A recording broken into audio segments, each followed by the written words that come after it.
como eu estava dizendo, não importa se as pessoas acham que é preconceito, né? O que importa é se a linguagem é popular e ela funciona para angariar as pessoas, para chamar a atenção das pessoas e tocar na subjetividade das pessoas. Então, a esquerda observa esses grupos que surgem na sociedade, né, de academia, de novos mercados e novas culturas que surgem, e começa a dizer: não, isso aqui é coisa de machista, isso aqui é cheio de homem, esse povo aqui é racista, esse povo aqui é não sei o quê. E pronto. Né? Ao invés de tentar entrar naquele meio, influenciar aquele meio a partir daquele meio, né? E não tentando vomitar jargão em cima dessas pessoas, não. Né? Simplesmente, não, isso aí é coisa de machista, racista, elitista, a partir da lógica neoliberal, não sei o quê. E pronto, e acha que vai ganhar a eleição assim, vai convencer as pessoas assim. Né? Aí no final você vai dar a resposta cômoda de sempre. A culpa é do capitalismo. Ah, é o capitalismo? Sim, realmente, o capitalismo, eu concordo. O capitalismo é uma desgraça, tem que ser superado. Mas e daí? Isso é mais do mesmo. A esquerda fala isso desde o século XIX, pelo menos. E aí? E daí? Né? Então, assim, você tem que falar a linguagem do povo. Né? Aquilo que o povo entenda, de fato. Né? Então, como é que a esquerda pode ressuscitar? Bom, é só você olhar para a realidade. Né? Existem duas coisas que a esquerda consegue ter popularidade e você já tem prova empírica disso daí, que é a questão da exploração econômica das pessoas e a cultura, a defesa da cultura, né? A cultura de maneira geral, né? Porque a direita inexiste no vocabulário da direita a palavra exploração. Não existe. Para a gente de direita não existe exploração. Não existe exploração. Existe degeneração, decadência, promiscuidade, geração perdida, é... enfim, não existe exploração. Seja liberal, seja conservador, eles nunca falam de exploração. A esquerda deveria falar de exploração, exploração econômica. Exemplo empírico, a escala 6 por 1, né? A questão da escala 6 por 1. Por que ganhou tanta visibilidade? Porque isso tem apelo popular. As pessoas mais exploradas não querem uma escala 6 por 1. As pessoas não querem isso. Isso toca no âmago das pessoas.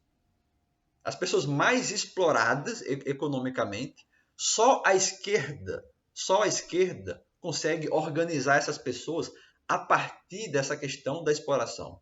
Só a esquerda, a direita não vai fazer isso. A direita vai ficar falando de ou baboseira cristã, né, ou besterol anti-LGBT, anti-feminista, entendeu?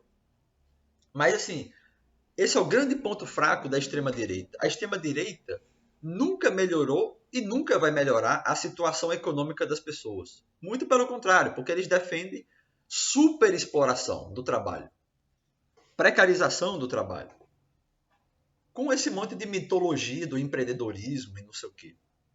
Né? E a gente está vendo isso daí. Né? Só vê o que aconteceu no governo Bolsonaro.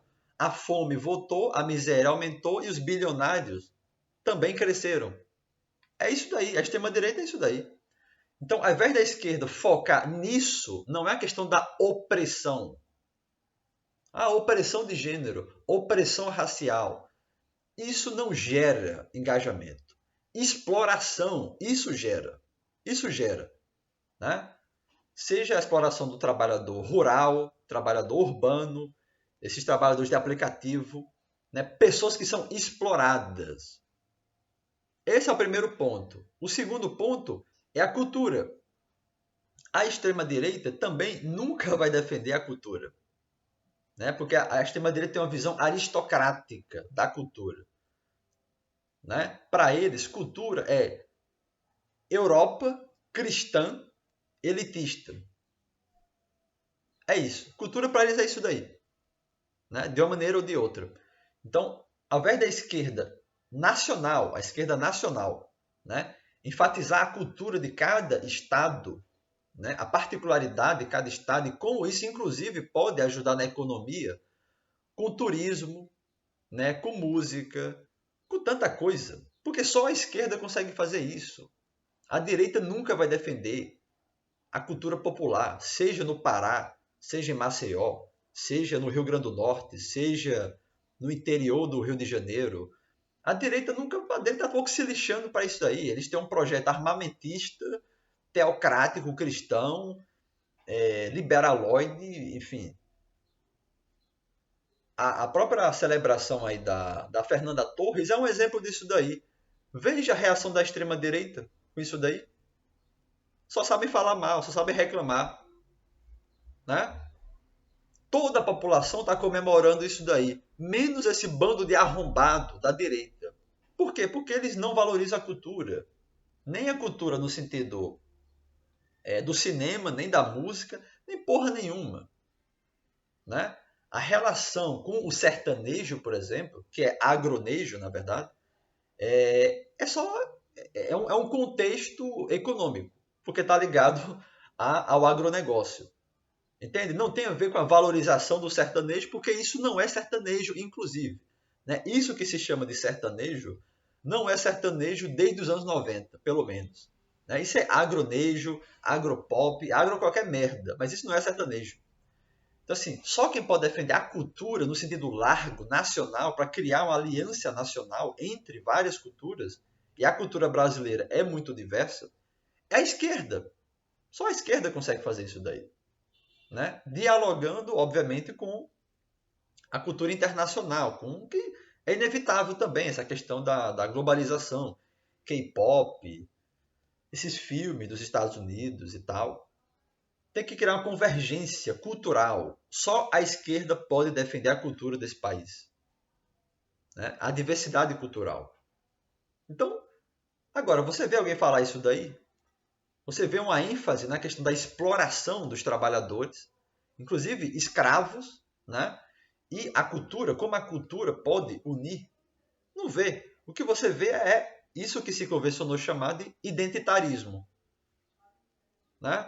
Pessoas trans aqui, os negros aqui, os indígenas ali, pessoas com deficiência. Diz, eu sou uma mulher trans negra autista. Foda-se, isso não vai engajar porra nenhuma, isso não vai gerar comoção nacional, isso não dialoga com a subjetividade das pessoas. Né? Diferente da questão da exploração. Então, assim, essa eleição do Trump aí é a mesma coisa. Ah, Trump é racista, Trump é homofóbico, Trump odeia pessoas trans. Tudo isso é verdade, mas isso não serve para engajar as pessoas. Isso não toca as pessoas. Não toca, simplesmente não toca. Né? Então, por isso que a dicotomia hoje é entre progressismo e a extrema-direita. E dentro dessa dicotomia, a extrema-direita venceu e vai continuar vencendo, inclusive no Brasil. Inclusive no Brasil. Porque a esquerda morreu, de fato, né? E não consegue falar a língua do povo. Né? É um bando de imbecil que acha que está na academia, que fica falando de neoliberalismo, de não sei o quê, confundindo o discurso intelectual com o discurso popular. Né? O que a população vê não são macroconceitos. O que a população vê é o que está debaixo do nariz delas. Né? Você sai na rua e você tem medo de ser assaltado. Você vê o preço da gasolina. Você vê o preço do alimento, o preço de remédio, a falta de acesso, a falta de escola, de creche. É isso que as pessoas veem. Mas não, a esquerda prefere ficar vomitando jargão. É por isso que vão perder. Né? Então, assim, é muito cômodo falar o crescimento da extrema-direita, o capitalismo, não sei o quê, não sei o quê, se desresponsabilizando completamente. Né? Como se a esquerda não tivesse responsabilidade sobre esse caos da sociedade hoje. E nem vou falar do governo Lula. Né? Então, assim, é isso. Né? O vídeo já está muito grande. Eu dividi em 2 partes aqui, porque, enfim, é muita coisa para falar. E é isso daí. É por isso que a extrema-direita vai continuar vencendo, enquanto a esquerda ficar com esse monte de particularismo, picuinha e vomitando jargão, que não fala, não dialoga com o povo.